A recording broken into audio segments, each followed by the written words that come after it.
Bonjour à tous, ici Anne-Marie de Leadership OTB, puis je vous rejoins pour une capsule ce matin sur comment faire des remarques à ses employés sans les froisser. Puis, qu'on soit dans les remarques, les reproches, finalement, l'idée c'est qu'on a quelque chose à dire qui, on se dit, risque de offusquer l'autre personne. Donc, comment faire, parce que ça doit être dit, comment faire pour le dire? La première des choses à savoir, c'est que c'est normal. C'est humain d'avoir des choses à se dire. C'est quasiment impossible. Puis je dis quasiment, mais en fait, c'est impossible pour deux êtres humains d'être toujours sur la même longueur d'onde, ne serait-ce que parce qu'ils ont une vision du monde différente, des personnalités différentes. Donc, c'est sûr qu'un jour ou l'autre, il va falloir s'ajuster, communiquer pour s'entendre, trouver des compromis, mettre finalement tout ça, puis se remettre sur la même longueur d'onde. Donc, c'est normal. Puis, quand on devient gestionnaire, ben souvent, le côté un peu pouvoir, autorité, nous met dans une situation où on devient plus inconfortable à partager ces remarques-là. Je vous donne un exemple. Si vous êtes avec votre conjoint, les chances, c'est que vous lui passez des remarques sans même faire attention au contenu, au contexte, à la façon que c'est dit, parce que vous êtes à l'aise, parce que vous avez développé une proximité. Puis là, ben, avec votre employé, le cadre professionnel vous met un stress, une pression de vouloir bien le faire et tout ça. C'est quand même important de mettre la forme. D'ailleurs, ce que je vais vous partager comme technique peut être utilisé dans d'autres contextes que professionnels. Cela étant dit, je vous partage ma méthode. C'est 6 étapes. Puis j'ai construit un peu ces 6 étapes-là basées sur différentes ressources que j'avais parce que pour moi, oui, c'est important de passer mon message, un message clair, mais aussi, puis qui c'était encore plus important, ou du moins non négociable de mon côté, c'était d'obtenir un résultat. Si tu t'assois, tu passes ton message, oui, il est clair, mais s'il n'y a rien qui change, on n'est pas gagnant. Donc, je vous partage ma méthode de 6 étapes qui vous permet de passer votre message dans des bonnes dispositions, sans stress, sans froisser l'autre finalement, un échange plus humain et qui va vous permettre de vous assurer que c'est pas du temps jeté par la fenêtre. Donc, la première étape, c'est le message. Ça se fait avant la rencontre, puis il faut prévoir votre message clair et surtout l'intention derrière ce message. Donc, 3 éléments à faire attention dans cette étape-là. Le message, l'intention et finalement, la dernière qui est plus reliée à la compréhension. Donc, qu'est-ce que vous voulez que l'autre personne ait compris de votre message à la fin? Ça va être important, comme ça vous allez pouvoir vous assurer que ce que vous avez transmis, ben c'est bien ce qui a été compris. Puis souvent on le sait, il y a quand on communique entre deux personnes, ben il y a des petites pertes de compréhension ou d'échange, de manque de clarté, c'est automatique. Donc, l'intention, quand je parle d'intention, c'est qu'est-ce que vous avez derrière la tête, qu'est-ce que vous voulez que l'autre personne ressente. Si on arrive dans un faut qu'elle sente que la pression, si elle y arrive pas, ben, j'ai pas le choix, c'est la porte. Ou encore, ok, ben ça, c'est un ajustement. Il y a pas, tu sais, c'est pas catastrophique, mais c'est important qu'on en parle. Ben, on est dans 2 tons complètement différents. Euh, Souvent, j'entends ou j'ai entendu ou je vois des situations où les gens disent, bon, ben, faut que je lui mette la pression, qu'elle comprenne que si ça marche pas, c'est mort, très arrêté, puis limite, tu sais, le côté autoritaire est vraiment présent. Souvent, l'intention derrière ça est pas nécessairement bonne, c'est-à-dire que on arrive et on veut que la personne sente le négatif ou l'espèce de poids qui traîne sur elle si ça marche pas. À l'inverse, quand on arrive dans une intention plus positive, donc je veux que la personne évolue, je veux que notre équipe soit plus performante. Donc, toute cette intention-là, qui est beaucoup plus positive, va créer des changements qui vont durer sur des plus fortes périodes parce que, ben, il y a une volonté, il y a une envie, il y a la raison finalement pour laquelle la personne change et construit sur quelque chose de positif et va amener du plus au lieu de limiter le risque d'avoir du moins. Donc, une intention positive, ça peut tout changer. Message clair, ben, qu'est-ce que vous voulez, quel comportement vous voulez qu'il change, c'est quoi l'élément qui est important. Puis à la fin, ben, si l'idée c'est de comprendre que c'est urgent que ça change. Tout ça, ben il faut que ça soit clair. Il faut que la personne comprenne l'urgence de la chose, qu'est-ce qui doit changer, vers quoi, quel est le résultat attendu finalement. Donc, une fois que votre message est placé, on tombe dans le deuxième point qui est choisir votre moment, vous mettre dans de bonnes dispositions. Souvent, on se dit, bon, j'ai quelque chose à dire, on devient nerveux, puis on coince ça en deux rencontres où finalement, on donne pas vraiment le temps nécessaire et on n'accorde pas l'importance finalement que ça a parce que on n'a pas envie de le vivre. Donc, on va essayer de s'en débarrasser en le coinçant un peu. Puis, qu'est-ce que ça va engendrer? C'est que en n'étant pas dans les meilleures dispositions, donc en n'étant pas complètement la tête là-dedans, on pense aussi à autre chose. Le message devient encore plus brouille, la relation peut vite devenir tendue, les non-dits, alors que ce qui vous pèse, exemple, c'est quelque chose de complètement autre, mais parce que le dossier était pas fermé, que vous n'êtes pas pleinement là, ben c'est le sentiment relié à l'autre événement traîne là derrière dans la pièce. Donc, ou derrière l'écran, mais ça se ressent.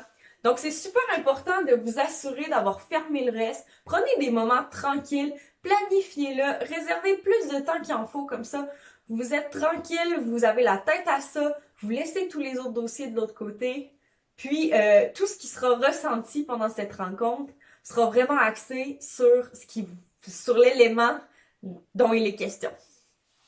Troisième point, et là, c'est vraiment le moment où vous commencez une rencontre. Donc, vous rencontrez la personne, c'est de lui mentionner les faits, l'impact et votre besoin. Donc, les faits, par exemple, j'ai remarqué que tu arrives souvent 5 à 10 minutes en retard. Ça, c'est un fait. L'impact que ça a. Ben, normalement, dès l'arrivée, on se fait une rencontre d'équipe, puis là, ben, t'es pas là, donc quand t'arrives, il y a un poste qui est pas comblé, on n'est pas prêt à lancer la journée et tout ça. Donc, l'impact que ça a, là, dans ce cas-ci, on voit que c'est sur toute l'équipe, sur des rôles, la disponibilité pour les clients, etc. Donc, le fait, l'impact et finalement, le besoin que vous avez derrière. Donc, par exemple, j'ai une boutique, c'est super important pour moi que quand le client arrive, il soit bien reçu et ça, peu importe l'heure, tant que c'est dans nos heures d'ouverture. Donc ça, c'est le besoin qui est derrière et c'est le besoin finalement auquel on ne répond pas en étant en retard de 5 à 10 minutes. Donc, l'option, le point 3 finalement vous concerne ce que vous avez remarqué, donc quelque chose observable, l'impact que ça a de votre côté, puis finalement, ben, votre besoin à vous. Donc, souvent, c'est la raison pour laquelle vous prenez le temps d'en parler, puis de vous asseoir, puis qu'il faut que les choses changent. C'est parce que votre besoin n'est pas répondu, puis c'est ça qu'il faut répondre. Souvent, ça va être relié au message qu'on veut que l'autre comprenne. Donc, étape 3. Ensuite, on passe à l'étape 4. L'étape 4, c'est ce que j'appelle la discussion en général. Donc, on lance la discussion. Là, ce qui est super important, là, c'est d'être en mode écoute. Puis, souvent, c'est pas évident, on veut parler, mais je voulais t'en parler, voir comment toi tu vois ça. Et là, on laisse le silence. On laisse l'autre. Le silence, c'est pas toujours confortable, mais plus on le fait, plus on se sent à l'aise. Laissez le temps à l'autre de bien rentrer dans ce silence-là, de bien le vivre finalement pour qu'elle puisse arriver avec sa vraie opinion sans se sentir propulsée ou aussi digérer ses émotions. Vous venez lui dire qu'il y a un élément. Souvent, les gens sont en mode défensif, mais si vous laissez le silence, défensif contre rien qui l'attaque, finalement, ça devient très compliqué. Donc, vous laissez la discussion, vous laissez, vous pouvez le questionner, tu sais, si vous voyez que, puis ça, c'est plus en un deuxième temps, là. Au début, laissez vraiment le silence pour que la personne vienne avec ce qui lui vient, mais ensuite, vous pouvez questionner pour avoir une idée des causes sous-jacentes, faire évoluer un peu la réflexion pour que la personne puisse conclure ou avoir des déclics qui se font pour se dire « Ah oui, effectivement, il faut que ça change. C'est vrai que j'arrive toujours en retard. » ou tout ça. Puis, de venir tranquillement vers des solutions. Donc, ah oui, c'est vrai, je suis pris dans le trafic. Bref, l'idée, je pensais, si j'arrivais plus tôt, ça me causerait pas de problème. Donc, la personne vous arrive un peu avec son ressenti, son point de vue, la réalité. Il faut faire attention à deux choses dans ce moment-là. C'est, de un, l'ego. Parce que si l'ego embarque de votre côté, si la personne est un peu en mode défensif, se trouve des excuses, l'ego peut embarquer, puis là, vous allez fermer la communication. À l'inverse, puis je dis l'inverse, c'est pas tout à fait l'inverse, mais la sympathie. Vous pouvez être empathique, comprendre la situation de l'autre, mais quand on tombe dans la sympathie, c'est là où finalement vous allez être prêt à mettre vos besoins de côté pour répondre aux besoins de l'autre. Puis vous allez sortir de cette rencontre-là sans avoir répondu à vos propres besoins et donc la raison principale de la rencontre. C'est super important, vous pouvez comprendre, mais c'est de revenir. Tu sais, je comprends ta situation, c'est pas évident. Moi, le besoin de l'autre côté, c'est ça. Qu'est-ce qu'on peut faire pour y arriver? Donc, en mode solution, en mode, on travaille, on collabore ensemble pour que j'écoute tes besoins, t'écoutes les miens, puis qu'on trouve une solution qui apporte aux deux. Donc ça, c'est le point 4. C'est souvent là où ça va être le plus long, où on va échanger. Point 5, c'est le plan d'action.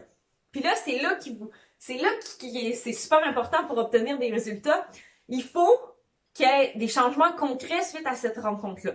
Donc là, vous avez établi l'état actuel des choses. Vous pouvez faire un petit recap ou un petit résumé là, si vous voulez. Ensuite, le résultat attendu, c'est quoi qui est attendu? Puis dans ce plan d'action-là, vous vous assurez finalement d'être clair dans ce que vous dites. Genre, OK, là, l'état des choses, c'est ça. Voici à quoi je m'attends. Puis, c'est le temps d'en discuter sur l'autre personne. Elle trouve que, exemple, votre délai est trop court ou peu importe, mais moi, je m'attends à ça.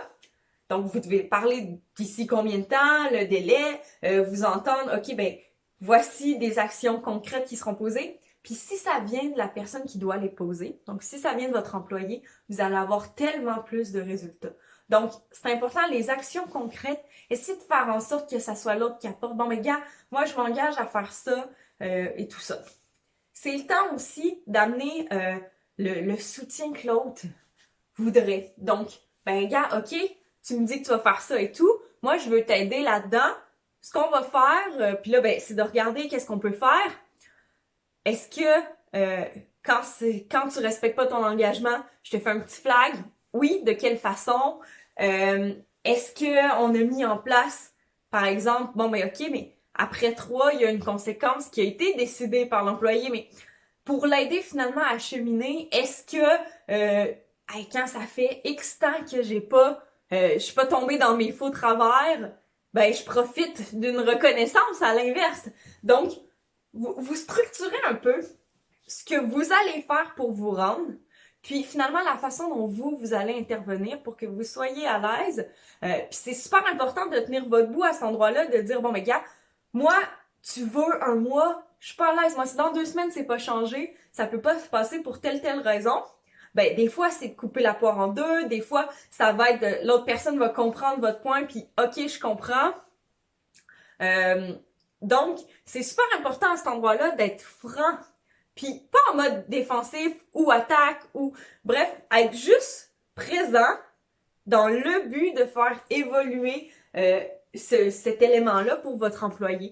On n'est pas... Finalement, le reproche se transforme en opportunité d'évolution pour votre équipe. Puis quand on commence à le voir sous cet angle, il y a moins de stress. On est plus heureux. On est mieux dans cette discussion-là. Puis souvent, ce qui est ressenti, c'est quelque chose de plus positif que de négatif où on va craindre la prochaine fois où ça va arriver. Donc, le plan d'action est établi. Le 6e point, et là, je vous dis, ça peut paraître le plus simple, mais c'est souvent le plus compliqué. Vous devez vous y tenir. Si vous avez dit à l'autre personne que vous lui laissez 3 strikes, puis qu'après 2, vous commencez à bouillonner, puis que vous voulez tout de suite mettre des mesures qui a été définies après 3 ou peu importe, vous venez de briser le lien de confiance.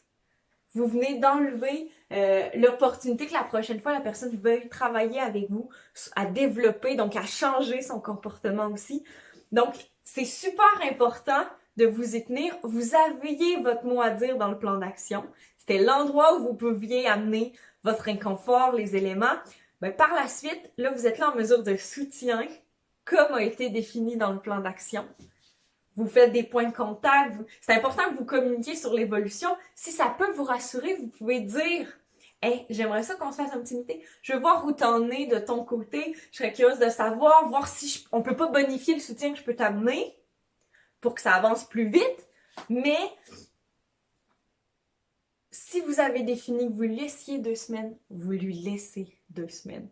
Puis vous prenez sur vous à ce moment-là. Donc c'est pour ça que je vous dis, techniquement c'est le plus simple parce que vous avez rien de nouveau à faire que ce que vous avez prévu. Mais des fois, s'empêcher de se retenir, se contrôler, c'est pas évident.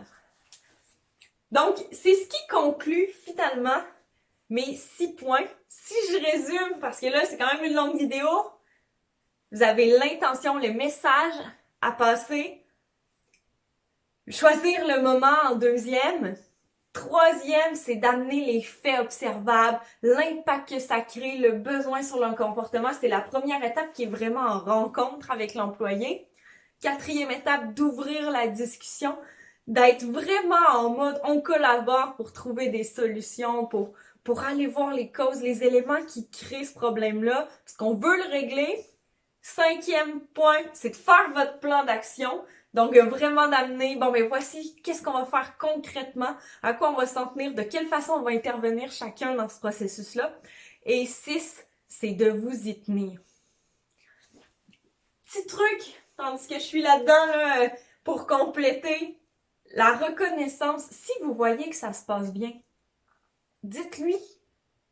La personne peut juste se sentir motivée, ok, elle a remarqué. Tu sais, des fois, on dit rien, mais de garder cette communication. En plus, vous allez renforcer votre proximité, votre lien de confort, confiance.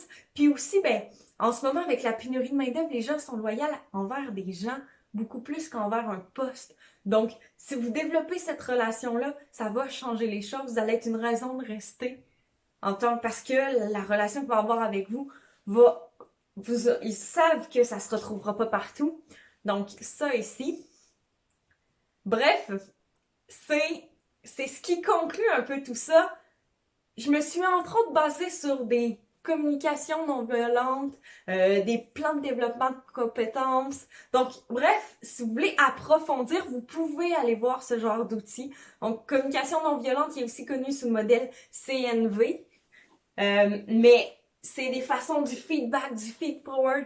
Bref, c'est tous des outils qui peuvent vous aider à ramener finalement, à amener vos reproches, vos remarques sans froisser, puis dans un but positif, tout ça.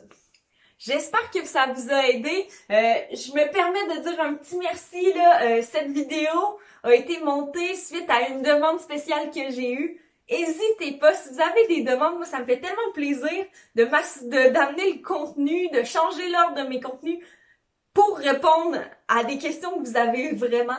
Donc, n'hésitez pas, écrivez-moi, laissez des commentaires, puis qui sait, peut-être que la prochaine capsule sera pour vous.